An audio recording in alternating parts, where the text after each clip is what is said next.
आज आम्हाला कांद्याच्या रोपासाठी बी तयार करायचं होतं. तर त्यासाठी आम्ही कांदे छान असे चिरून घेतले. अर्धवट चिरायचे, जास्त मोठे पण नाही जास्त छोटे पण नाही. 4-5 दिवस वाळू घालायचे. त्यानंतर जमिनीत रांगेप्रमाणे लावायचे. त्याला गोट म्हणता.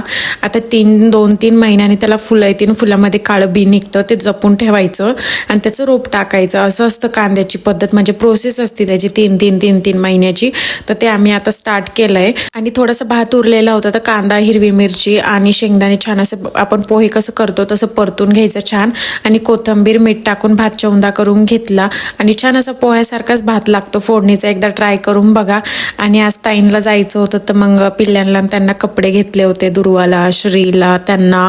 तर मग आम्ही ते करायचं बघत होतो. आणि चहा वगैरे पण घेतला आम्ही. त्यानंतर जायचं म्हणलं तर पाया वगैरे पडायची पद्धत तर आलीच. तर मग सगळ्यांच्या पाया वगैरे पडल्या. आणि ही आम्ही ताईंला साडी घेतली होती. कशी वाटली, तुम्हाला आवडली का, नक्की मला कमेंट करून सांगा.